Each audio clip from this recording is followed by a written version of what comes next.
Camping alone had never bothered me. I liked the solitude, the quiet, the feeling of being completely cut off from the world. Northeast Ohio had plenty of good spots for it.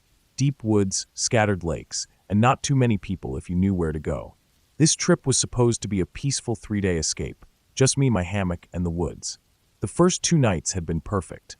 Days spent hiking, fishing in a nearby creek, and cooking over a small fire. Nights spent swaying in my hammock, listening to the wind rustle through the trees. There had been no signs of people anywhere around me. That was why I chose this spot. Remote enough that I wouldn't have to deal with strangers, but close enough to a trailhead that I could pack out without too much hassle when the trip was over. But the third night, that was different. I woke up in the dead of night, groggy, my bladder screaming at me to get up. The air was cold, damp, the kind of chill that makes you think twice about leaving the warmth of your sleeping bag. But I had to go. I grabbed my headlamp from the ridge line above me, switched it on, and slid out of my hammock. My boots were sitting next to the tree I'd tied the hammock to, but I was too tired to put them on. I just walked a few steps into the brush in my thick wool socks. 10 feet, that was all. I unzipped and started pissing. That's when I saw it. A light. A headlamp, about 80 to 100 feet away. I froze midstream, my breath catching in my throat. The beam of light wasn't moving, just hovering there, pointed slightly downward. Someone was sitting out there in the dark, watching my campsite. I killed my headlamp immediately. My night vision was shot, but I didn't need to see to know something wasn't right. I stayed still, barely breathing, watching. The guy out there, he wasn't just standing. He sat down, stood up, sat back down. Like he was waiting for something. The hairs on my arms stood up. I forced myself to move slowly, finishing up and stepping back toward my hammock, careful not to make any noise. I needed my boots, my hatchet. If this guy was just some lost hiker, he would have called out. He wouldn't just be sitting there in the dark, watching. I slipped my boots on without tying them and grabbed the hatchet I kept looped on my pack side pocket. I wasn't planning on swinging it at anybody, but I wasn't about to let myself be out here, alone, unarmed.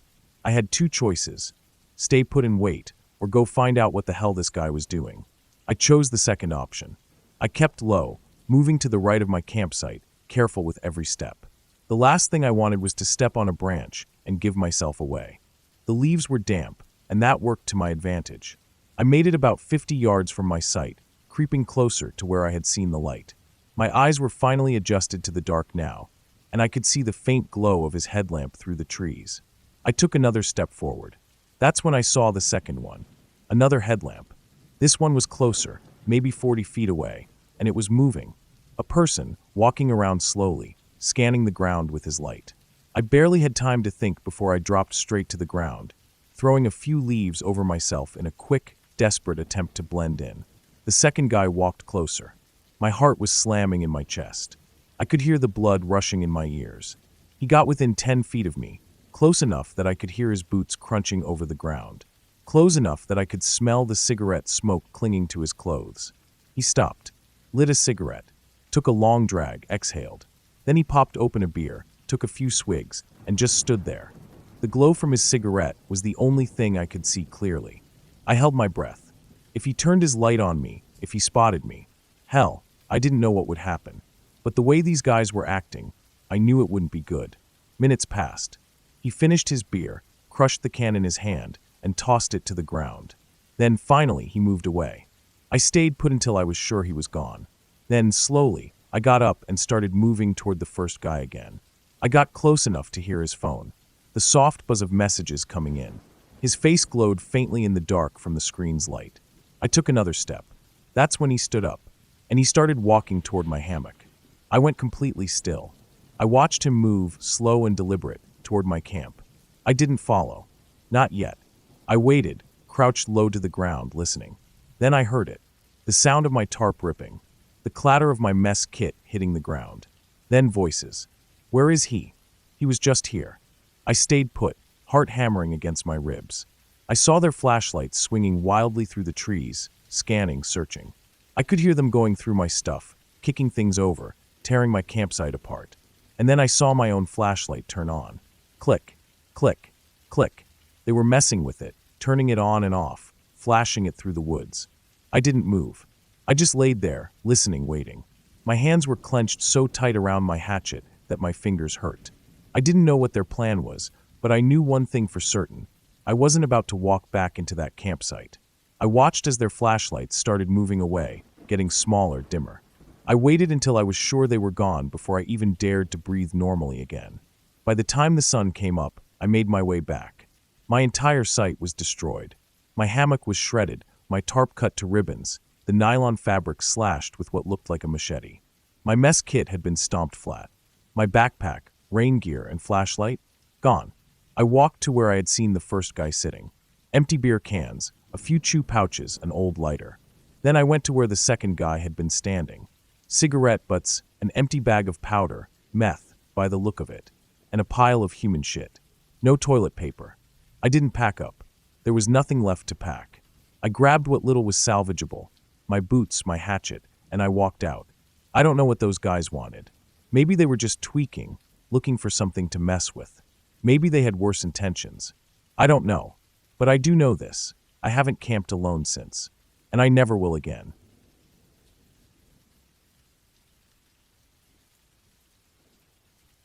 When you're 16, you don't think about consequences the way you should. You think you're invincible. You trust too easily, especially when you're trying to fit in with people older than you. I learned that the hard way. I wasn't particularly close with the group I went camping with. I had met one of the guys a handful of times. He was the older brother of a kid I kind of knew. The others were in their late teens or early 20s, adults in my eyes. When they invited me on a camping trip in rural Oregon, I jumped at the chance. It was supposed to be 2 nights, just a quick getaway before summer ended. The drive was long, the roads twisting through dense forests until they turned to gravel, then dirt. The farther we went, the rougher the terrain became. By the time we reached the campground, we were deep in the wilderness. There were no marked campsites, no other people, no signs of civilization. Just us, the trees, and a river running about 100 yards from where we set up camp. The first day was fine. We unpacked, set up our tents, and gathered wood for a fire. The guy who drove us, Adam, brought a cooler full of beer, which was mostly what the others were interested in. I wasn't much of a drinker, but I wanted to fit in, so I took a few sips of warm beer and pretended to enjoy it. The night was loud with laughter, music from a cheap battery-powered radio, and the crackling of the fire. The second day was different. It started with tension between Adam and his girlfriend, Sarah. I didn't know exactly what had happened, but I caught enough pieces of their arguments to understand that Adam thought Sarah was flirting with one of the other guys, Mike. By late afternoon, Adam was fuming, pacing around camp, snapping at anyone who spoke to him. Then, without a word, he got into his truck, slammed the door, and took off down the dirt road, leaving behind a spray of dust and gravel. At first, we thought he was just blowing off steam. Someone joked that he'd be back by nightfall, but as the hours passed, the laughter faded. By sunset, it was clear he wasn't coming back. We tried to push it out of our minds, tried to act like everything was fine. Someone had brought a fishing rod, so a couple of the guys went down to the river, hoping to catch something to supplement our dwindling food supply. The rest of us sat around the fire, pretending not to be worried.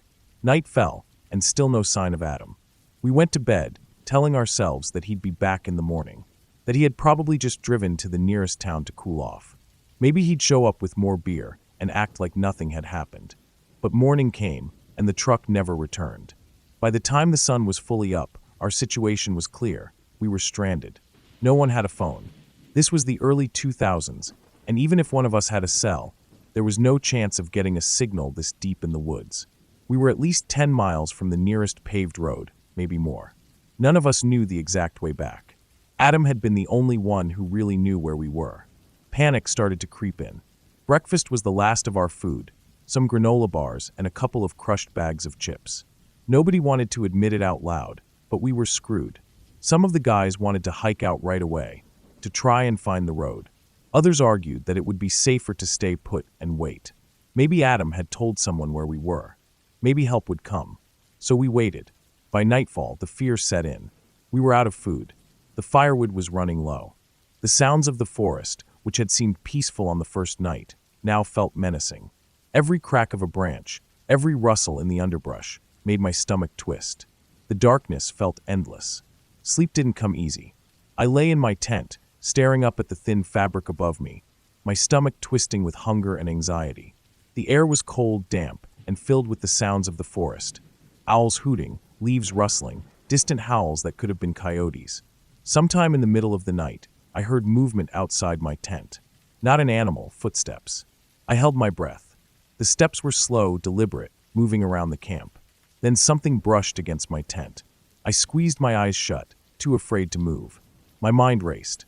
Was it someone from our group, restless, wandering around? Or was it something else? The sound of a zipper being pulled sent a jolt of fear through my body.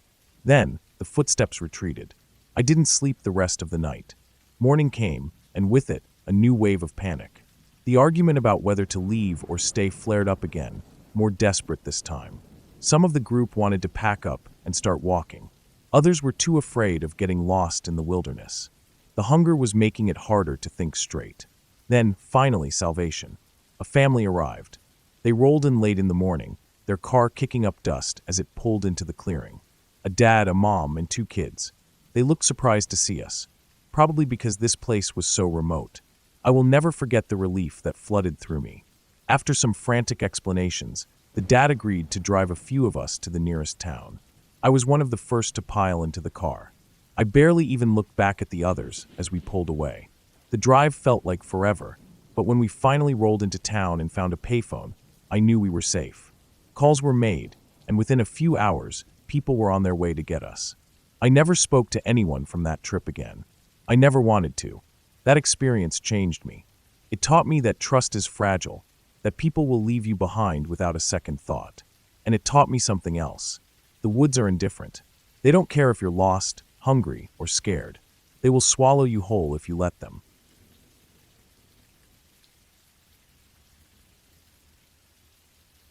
Camping had always been something my partner and I loved. It was our escape. Every year, we went up to the same spot, a quiet and isolated area deep in the mountains. It wasn't a well-known location, which was what made it perfect. Most of the time, we'd only see 1 or 2 hunters or fishers miles away from where we set up camp. But this time, something felt different. It started when we arrived. The entire mountain was empty. Not a single other person in sight. That was strange, but not alarming, just something we noted. Usually, you'd expect at least 1 truck parked somewhere along the dirt road, some distant campfire smoke drifting into the sky, maybe even the faint sound of a rifle shot from a hunter in the distance. But nothing. The air was thick with an eerie silence. We brought my parents' elderly dog with us, like we did every year. He was a small thing, never much of a guard dog, but he liked the outdoors and usually spent most of the trip sniffing around, lounging by the fire, and curling up in the tent at night. He had never shown any fear or unease before. We set up camp in our usual spot, a small clearing surrounded by thick trees with a slight downward slope leading to a narrow creek.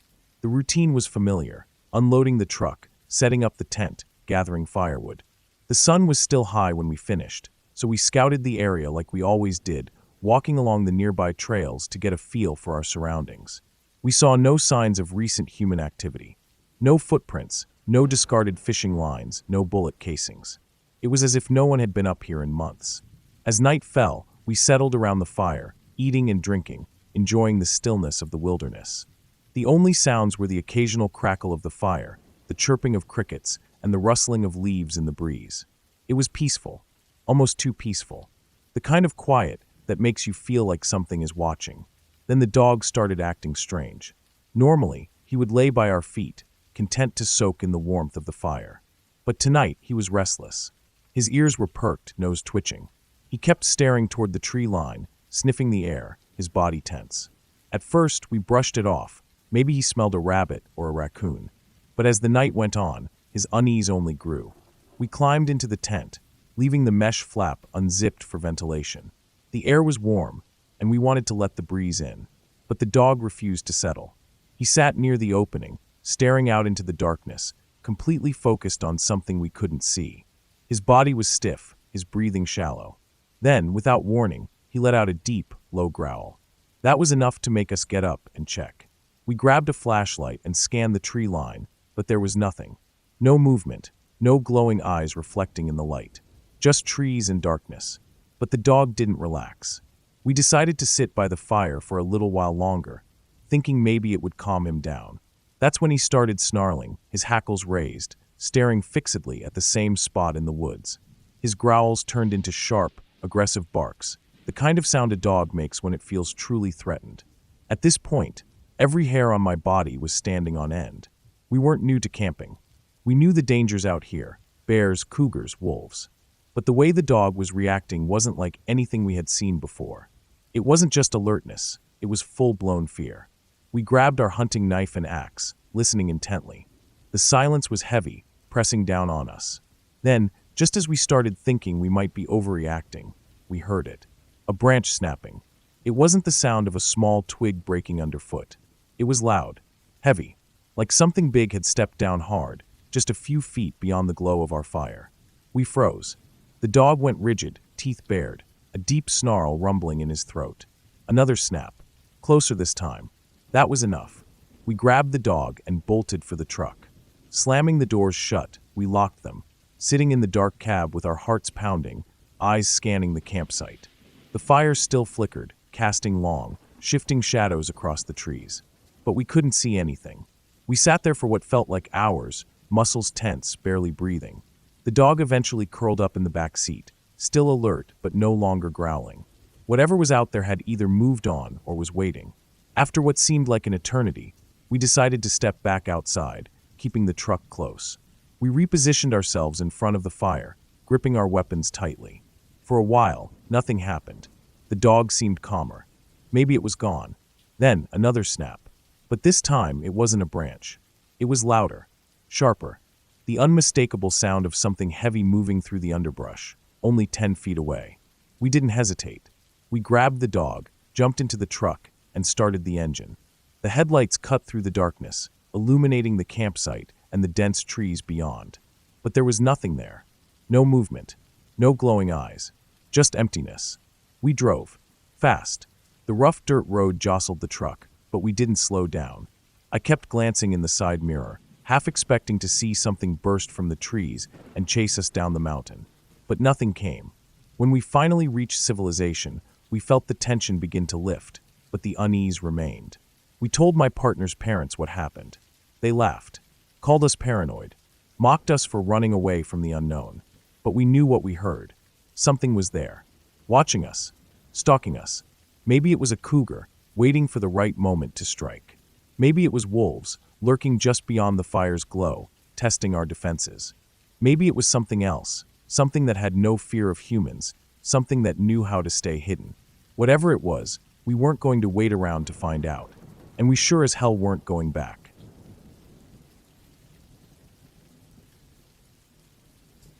Camping had always been one of my favorite things to do.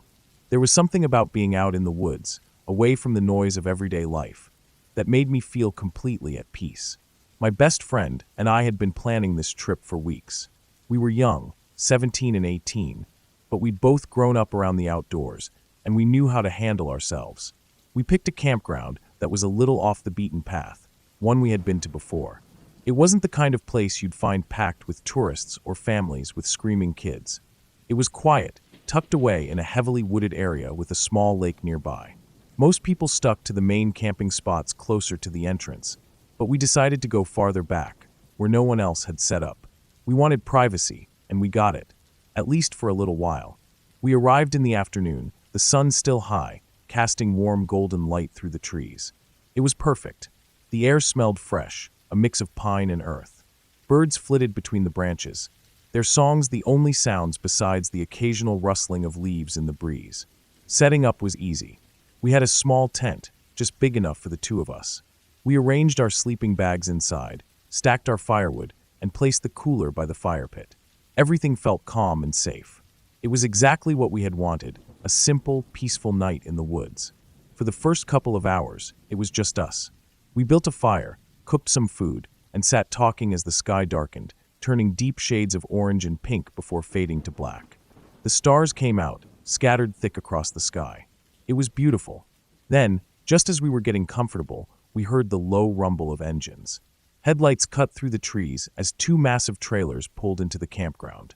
Not just near the entrance, but all the way to the back section, where we had thought we'd be alone. The quiet was gone in an instant. Doors banged open, voices erupted, men, women, children. It wasn't just a couple of people. It was full families, spilling out of the trailers like a flood. The sound of laughing, shouting, and stomping filled the air.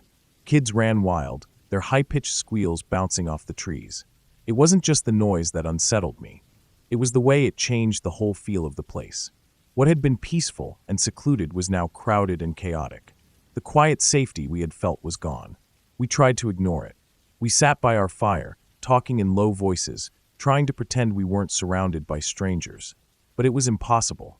The adults were drinking, heavily. I could hear the clinking of bottles, the loud, slurred laughter, the way their voices got more aggressive as the night went on. Hours passed, and they didn't settle down. If anything, they got worse. We decided to call it a night, climbing into the tent and zipping ourselves inside. I laid there, listening to the muffled sounds of drunken conversations, bursts of laughter, the occasional shouted curse word. My friend was tense beside me, neither of us really able to relax. Finally, after what felt like forever, the noise started to die down. The voices became quieter, slurred mumbles instead of shouting. The occasional clinking of bottles faded. One by one, they started heading to bed. I let out a breath. Maybe now we'd actually get some sleep. Then I heard footsteps. Not quiet, careful steps, loud, uneven, heavy. Someone was walking right past our tent, close enough that I could hear their breathing. Then came the sound of a can hitting the fabric of our tent, a dull thunk that made my friend flinch. I froze. My heart pounded in my chest. Someone had just thrown a beer can at us. The footsteps continued, circling around. I could hear more voices now, low and drunken. Then, suddenly, someone stomped down hard right next to the tent. "Roar, I'm a bear." The deep, slurred voice boomed through the thin fabric. Heavy stomps shook the ground. My friend clutched my arm, her breathing shallow. They were messing with us. Wasted and out of control. I laid completely still, barely breathing. The last thing I wanted was for them to know we were awake. Maybe if we didn't react, they'd get bored and leave. Another stomp. Another loud, exaggerated RAWR. I could smell the alcohol on them through the mesh. I didn't know what they wanted. Maybe they thought it was funny. Maybe they just wanted to scare us. But in that moment, I wasn't thinking about jokes. I was thinking about how we were two young girls alone in a tent, and there were grown men drunk off their asses just outside. Eventually, after what felt like forever, they wandered off, laughing to themselves. Their footsteps faded, and I finally let myself breathe again. Neither of us slept much after that. Every little sound made my skin crawl. Every crunch of leaves had my heart in my throat. I kept thinking about how easily things could go wrong. By the time the sun started to rise, I was exhausted but relieved. We got out of the tent, stretching stiff limbs, and started packing up. Over by the trailers, the adults were slowly waking up, groggy and hungover. I watched as one of the men, the same one who had stomped around our tent last night, tried to play frisbee with the kids, a beer still clutched in one hand. He stumbled, barely able to throw straight. They didn't even remember what they had done. They had spent the night being loud, obnoxious, and reckless, but we were the ones who had been nervous about getting in trouble. A couple of years later, the campground banned teens from camping alone, said we weren't responsible enough. But we had been quieter, more respectful, and more in control than any of those so-called adults. We never went back.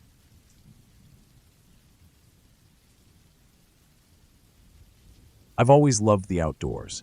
Camping, hiking, just being away from everything. It's always been something I looked forward to. The quiet, the fresh air, the feeling of being completely disconnected from the rest of the world. But sometimes, being alone in the wilderness isn't peaceful. Sometimes it's the most terrifying thing in the world. This happened a few years ago. I still think about it every time I go camping. I still feel that creeping unease when I hear certain sounds at night.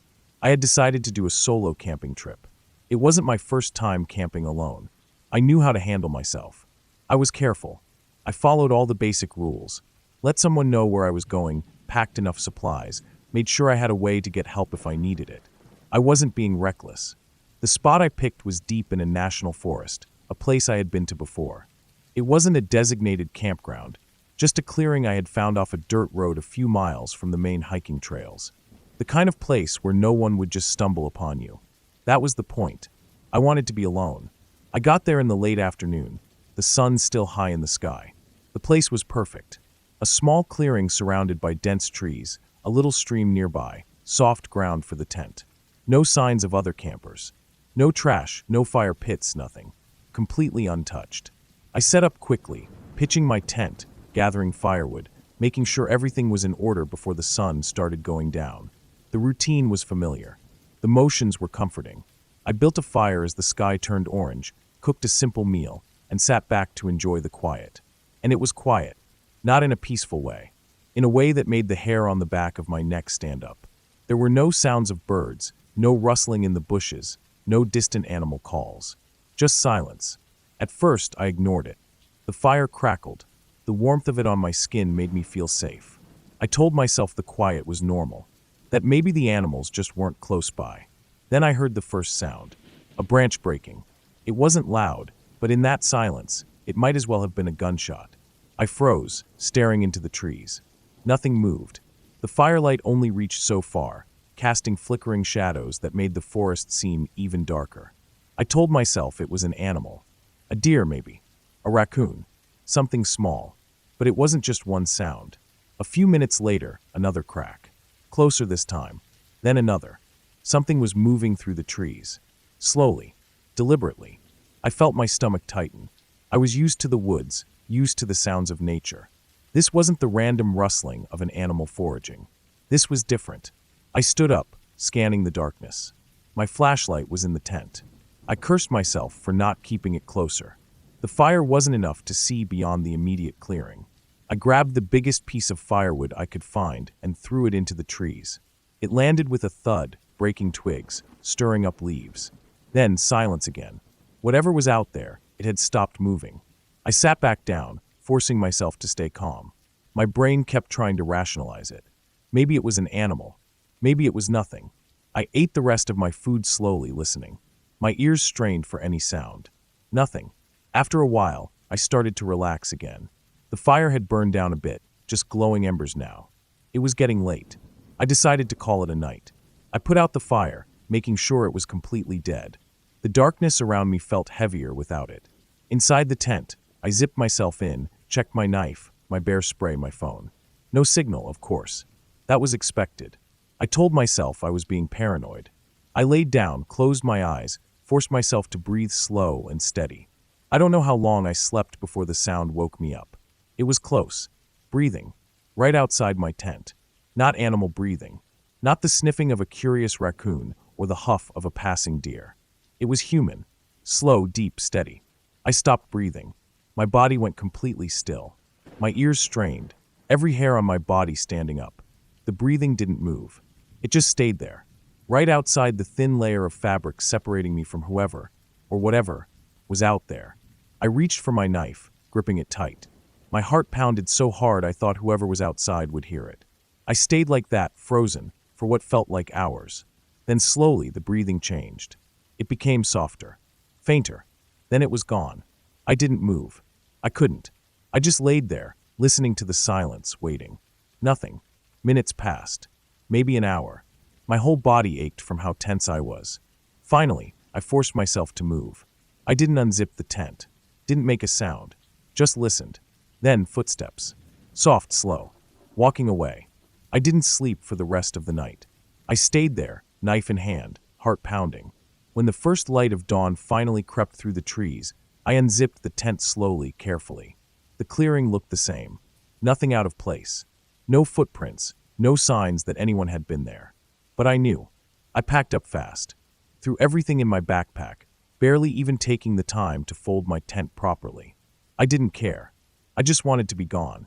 The walk back to my car was the longest I've ever done. Every sound made my skin crawl.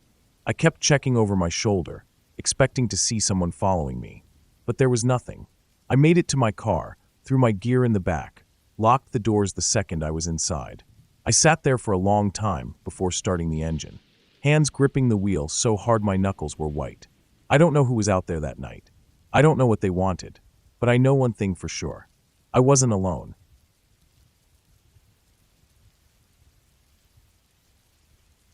I grew up spending a lot of time outdoors. My grandparents owned a huge stretch of land out in the middle of nowhere, miles of thick woods, old fields, and rolling hills. It was the kind of place where you could walk for hours and never see another person. It always felt wild, untouched, peaceful. Ever since I was a kid, I liked going out there alone.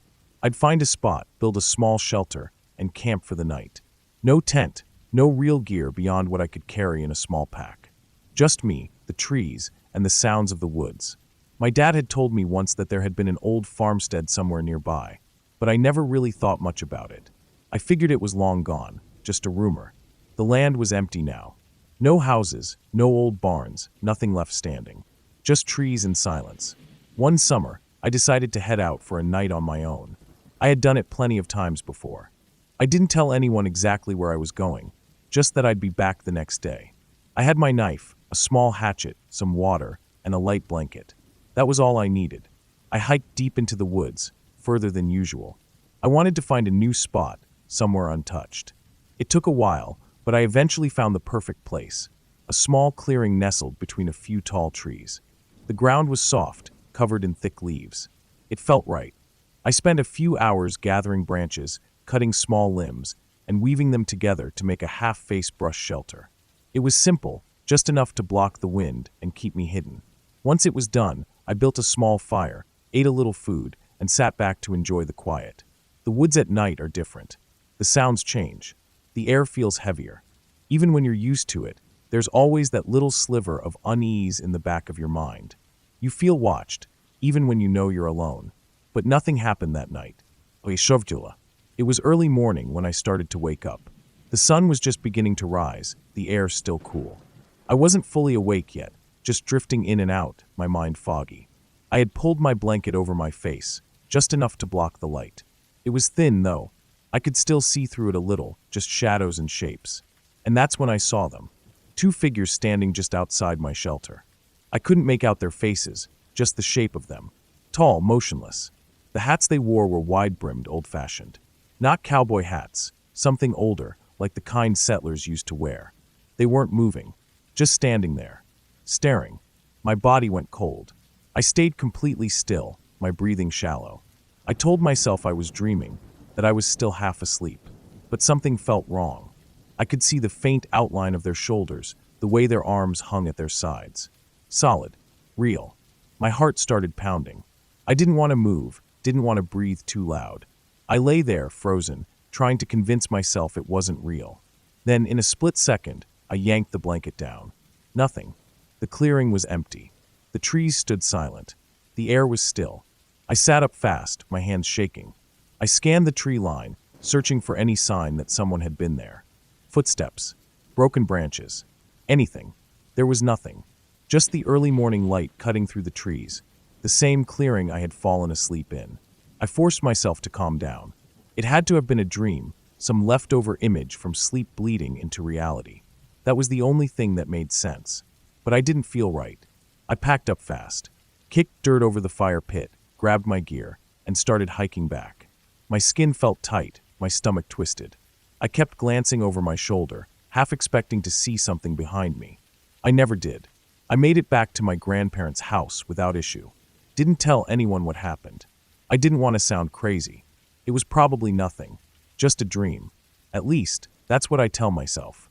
But I never camped in that part of the woods again.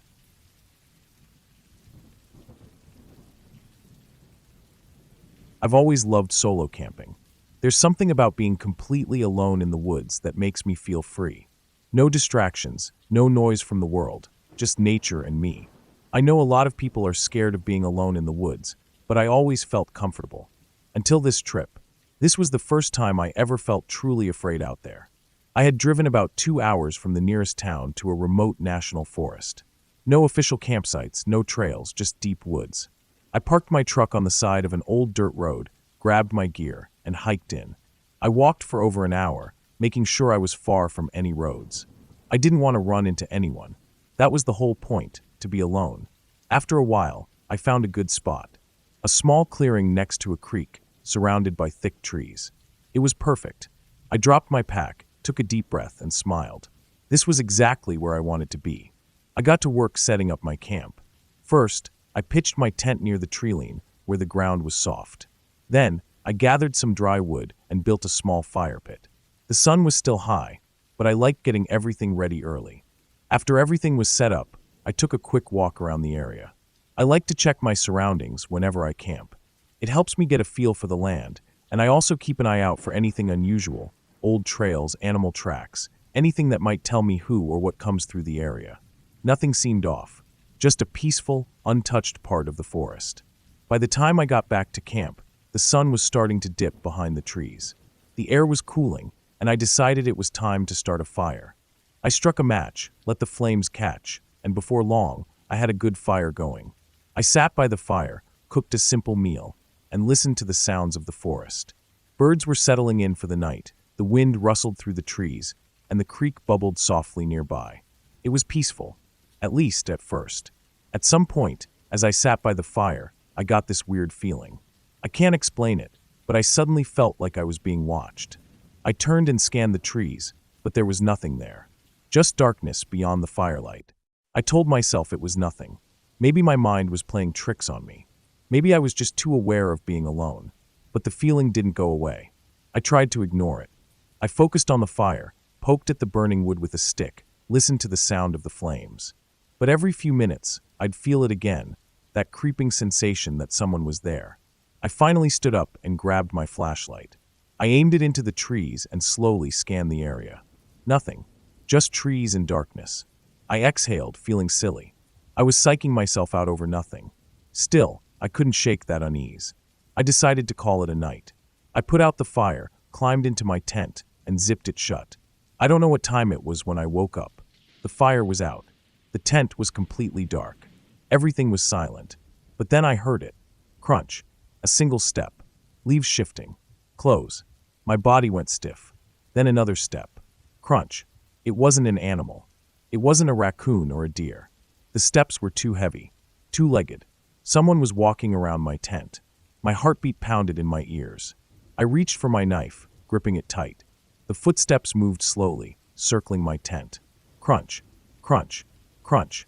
Whoever it was, they weren't in a hurry. They weren't even trying to be quiet. They wanted me to hear them. I held my breath. My mind raced. I knew I had two options: stay silent and wait or make a move. I chose to wait. I didn't want to let whoever it was know I was awake. The footsteps stopped, right next to my tent. I could hear my own breathing. Shallow. Quiet. Then, after what felt like forever, the footsteps started again. But this time they moved away. Crunch. Crunch. Slow, steady steps, fading into the trees. And then silence. I didn't move. I stayed awake for hours, gripping my knife, listening for any sound. Nothing. At some point, exhaustion won. I don't remember falling asleep, but when I opened my eyes, it was morning. Sunlight filtered through the trees. Birds chirped. Everything seemed normal. But I knew what I had heard. I unzipped the tent and stepped outside, scanning the clearing. Everything looked the same. My pack was where I left it. My fire pit was cold. The creek still flowed peacefully. Then I noticed something. My firewood pile. I had stacked it messily the night before, just tossing sticks together. But now, it was neatly res-stacked, perfectly arranged, organized, like someone had been there. I stared at it for a long time. I wanted to believe I had done it and just forgotten. But deep down, I knew I hadn't. Someone had been there. I packed up my gear as fast as I could. I didn't waste time eating. I didn't even bother to fully take down my tent. I just stuffed it into my pack and left.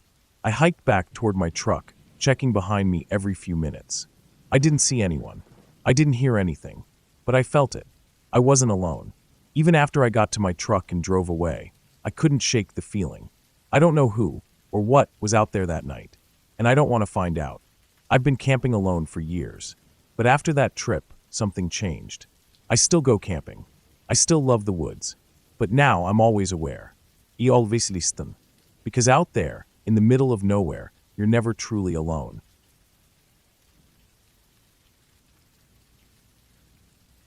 Camping alone in the deep woods was something I had done many times before. I liked the peace and quiet, away from people, away from noise, away from everything. It was something I had gotten used to, something that felt almost like a ritual. I would pack my bag, drive as far as I could, then hike deeper into the forest until I found the perfect spot. That night was no different.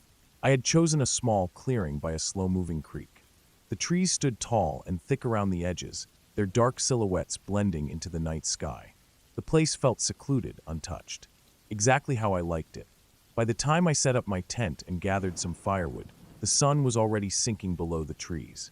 I built a fire, its orange glow flickering against the trunks, sending long shadows stretching across the ground. The sound of the creek nearby was steady and calming, a soft background noise that filled the silence. I cooked a simple meal over the fire, ate slowly, and watched as the flames danced in the cool night air.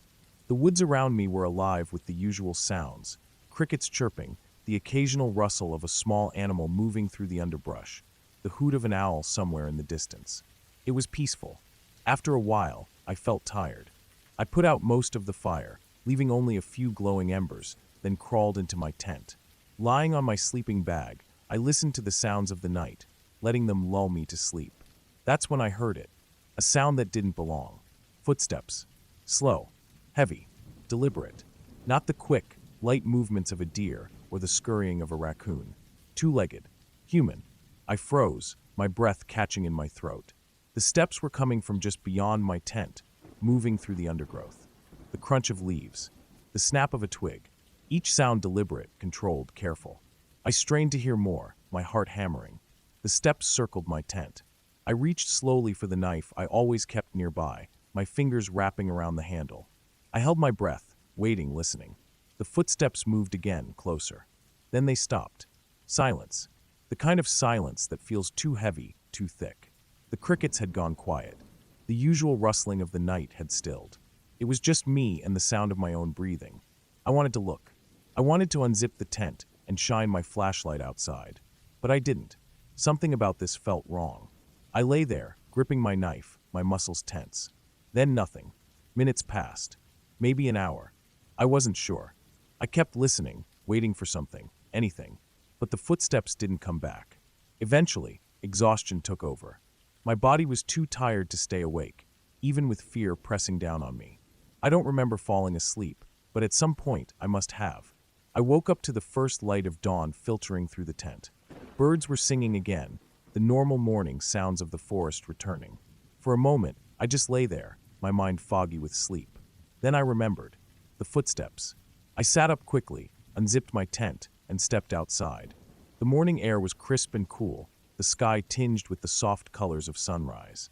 Everything looked normal, but something felt off. I walked around the tent, scanning the ground. The leaves and dirt were disturbed, but not in a way that showed clear footprints. Whoever, or whatever, had been there had moved carefully. Then I saw it. My pile of firewood. I had stacked it neatly the night before, leaving it beside the fire pit. Now it was restacked. Neater. Tighter. As if someone had taken the time to adjust it. I stared at it for a long time, my stomach twisting. Why?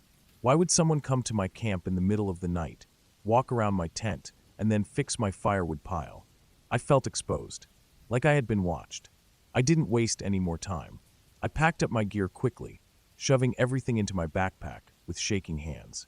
I put out the remaining embers of my fire, slung my pack over my shoulders, and started hiking back the way I had come. I didn't stop. I didn't look back. I don't know who, or what, was out there that night, and I don't think I ever want to find out.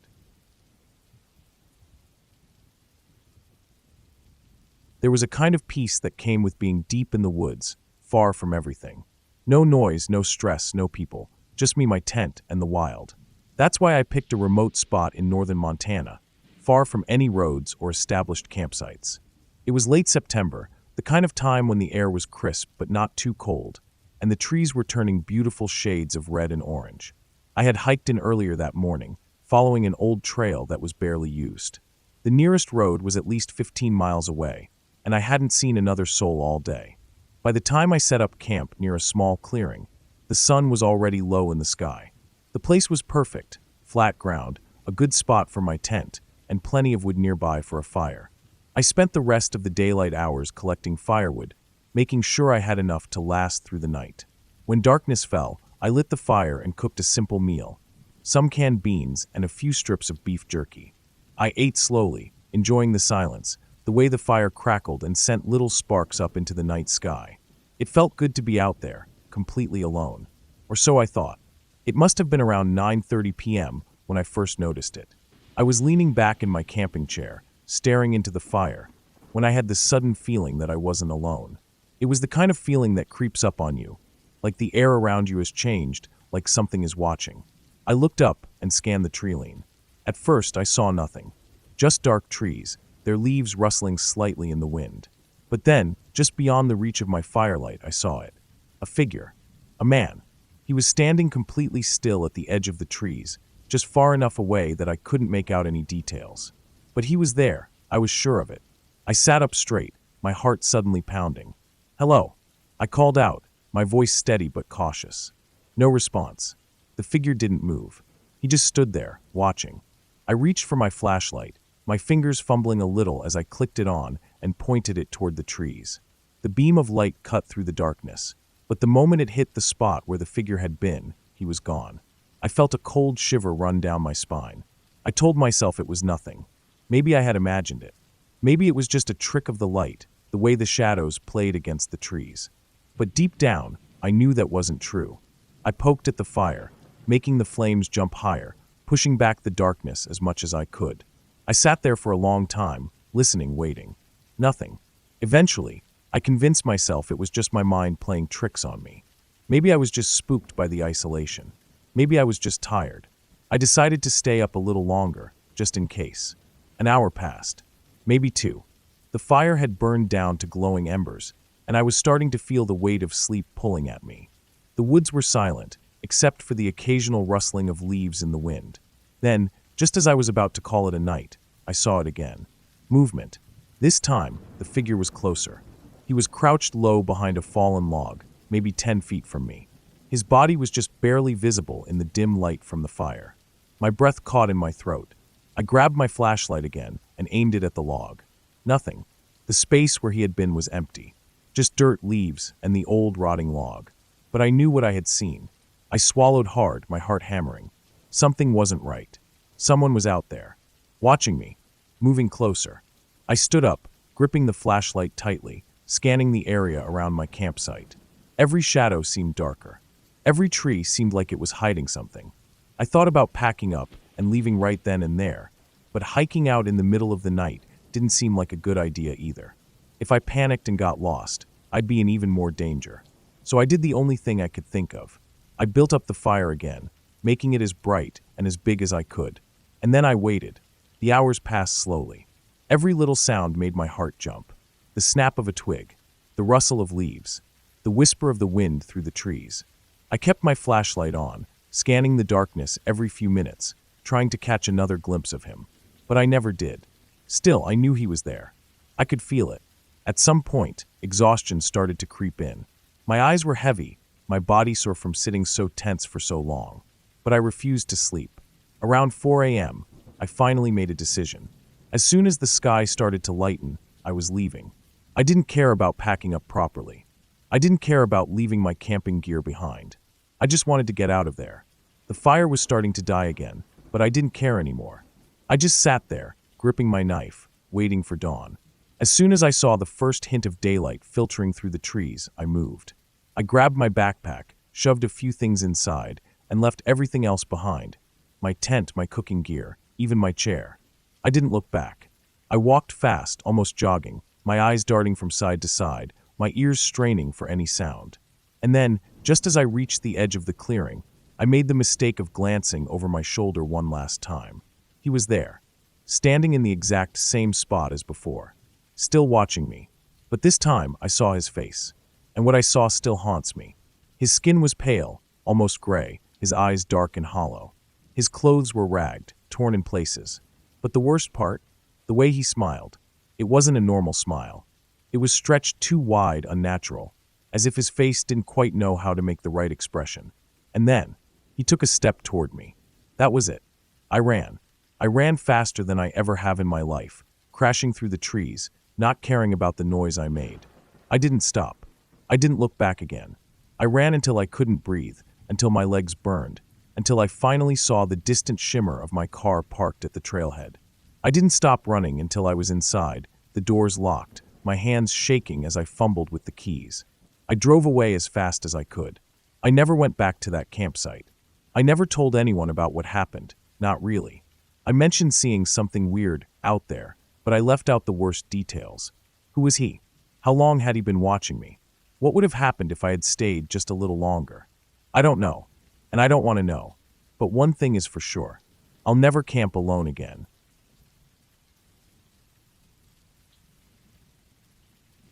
The silence, the fresh air, and the freedom of being out in the wilderness, it all made me feel alive. There was something peaceful about being far away from the noise of the city, just me and nature. That's why I picked a remote spot in northern Montana, far from any roads or other campsites. It was late September, the time of year when the leaves turned bright red and orange, and the air was crisp but not too cold.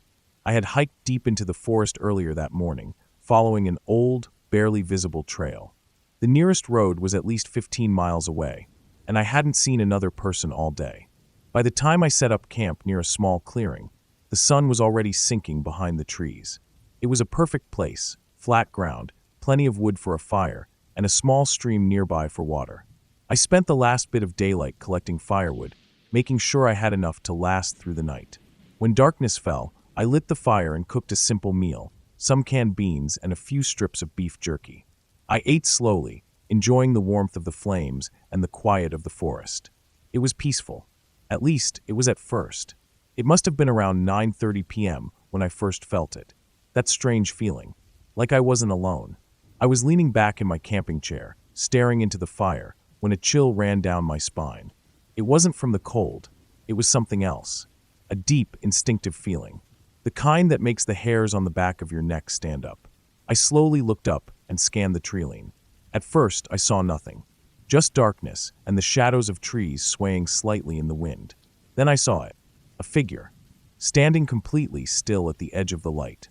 I sat up straight, my heart pounding. My first thought was that it might be another camper, maybe a hiker who had gotten lost. But something about the way he stood there, so still, made me uneasy.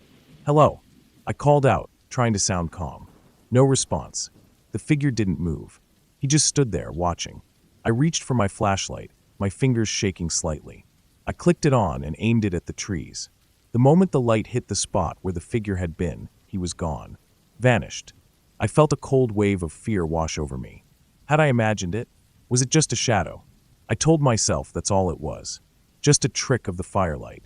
Just my tired mind playing games with me. But deep down, I knew that wasn't true. I added more wood to the fire, making the flames jump higher, pushing back the darkness as much as I could. I sat there, gripping my flashlight, scanning the trees every few minutes.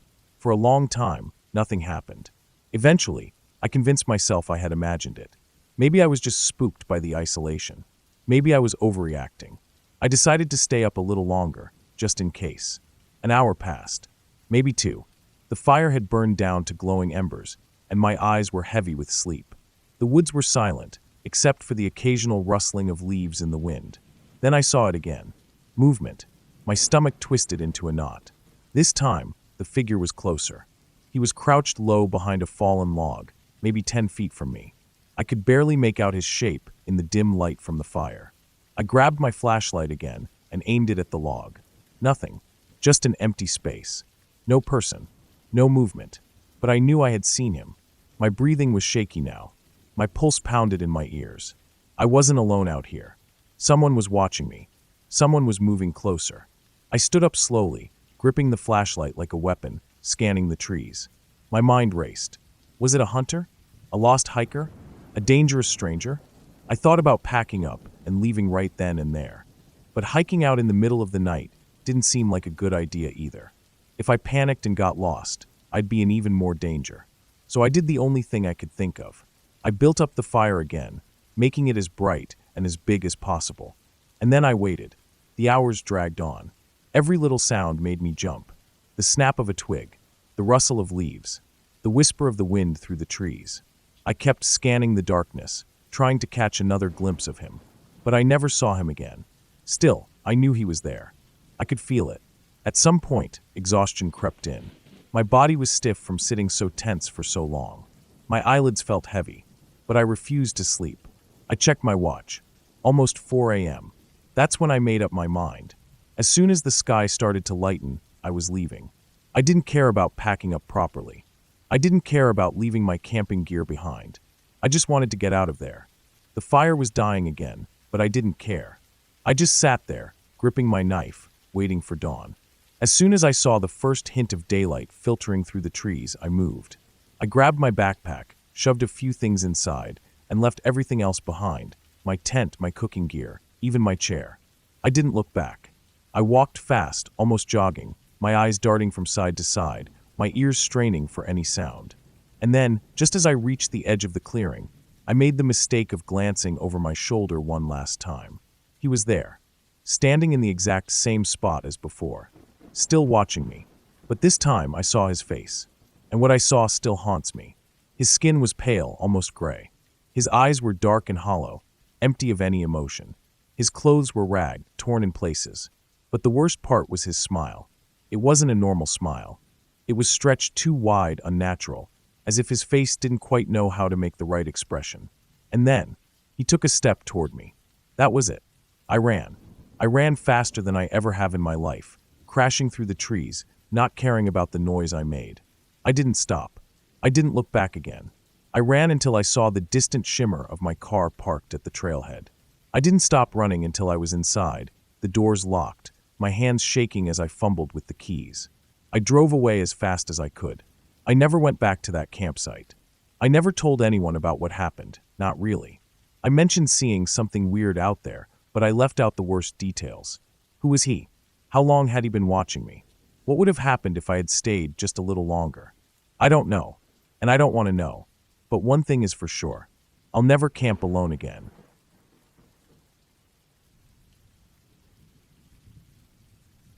Camping alone in the deep woods was something I had done many times before. I liked the peace and quiet, away from people, away from noise, away from everything. It was something I had gotten used to, something that felt almost like a ritual. I would pack my bag, drive as far as I could, then hike deeper into the forest until I found the perfect spot. That night was no different. I had chosen a small clearing by a slow-moving creek. The trees stood tall and thick around the edges, their dark silhouettes blending into the night sky. The place felt secluded, untouched. Exactly how I liked it. By the time I set up my tent and gathered some firewood, the sun was already sinking below the trees. The sky had turned a soft orange, fading into darker shades of purple and blue. The air smelled like damp earth and pine needles. A cool breeze rustled through the trees, making the leaves whisper. I built a fire, its orange glow flickering against the trunks, sending long shadows stretching across the ground. The sound of the creek nearby was steady and calming, a soft background noise that filled the silence. I cooked a simple meal over the fire, some canned beans and a piece of bread. It wasn't much, but it was enough. I ate slowly, watching as the flames danced in the cool night air. The woods around me were alive with the usual sounds: crickets chirping, the occasional rustle of a small animal moving through the underbrush, the hoot of an owl somewhere in the distance. It was peaceful. After a while, I felt tired. I put out most of the fire, leaving only a few glowing embers, then crawled into my tent.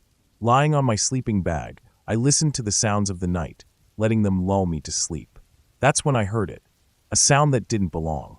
Footsteps. Slow, heavy, deliberate. Not the quick, light movements of a deer or the scurrying of a raccoon. Two-legged. Human. I froze, my breath catching in my throat. The steps were coming from just beyond my tent, moving through the undergrowth. The crunch of leaves. The snap of a twig. Each sound deliberate, controlled, careful. I strained to hear more, my heart hammering. The steps circled my tent. I reached slowly for the knife I always kept nearby, my fingers wrapping around the handle. I held my breath, waiting, listening. The footsteps moved again, closer. Then they stopped. Silence. The kind of silence that feels too heavy, too thick. The crickets had gone quiet. The usual rustling of the night had stilled. It was just me and the sound of my own breathing. I wanted to look. I wanted to unzip the tent and shine my flashlight outside. But I didn't. Something about this felt wrong. I lay there, gripping my knife, my muscles tense. Then nothing. Minutes passed. Maybe an hour. I wasn't sure. I kept listening, waiting for something, anything. But the footsteps didn't come back. Eventually, exhaustion took over. My body was too tired to stay awake, even with fear pressing down on me. I don't remember falling asleep, but at some point, I must have. I woke up to the first light of dawn filtering through the tent. Birds were singing again, the normal morning sounds of the forest returning. For a moment, I just lay there, my mind foggy with sleep. Then I remembered. The footsteps. I sat up quickly, unzipped my tent, and stepped outside. The morning air was crisp and cool, the sky tinged with the soft colors of sunrise. Everything looked normal, but something felt off. I walked around the tent, scanning the ground. The leaves and dirt were disturbed, but not in a way that showed clear footprints. Whoever, or whatever, had been there had moved carefully. Then I saw it. My pile of firewood. I had stacked it neatly the night before, leaving it beside the fire pit. Now it was restacked. Neater. Tighter. As if someone had taken the time to adjust it. I stared at it for a long time, my stomach twisting. Why? Why would someone come to my camp in the middle of the night, walk around my tent, and then fix my firewood pile? I felt exposed, like I had been watched. I didn't waste any more time. I packed up my gear quickly, shoving everything into my backpack with shaking hands. I put out the remaining embers of my fire, slung my pack over my shoulders, and started hiking back the way I had come. I didn't stop. I didn't look back. I don't know who, or what, was out there that night, and I don't think I ever want to find out.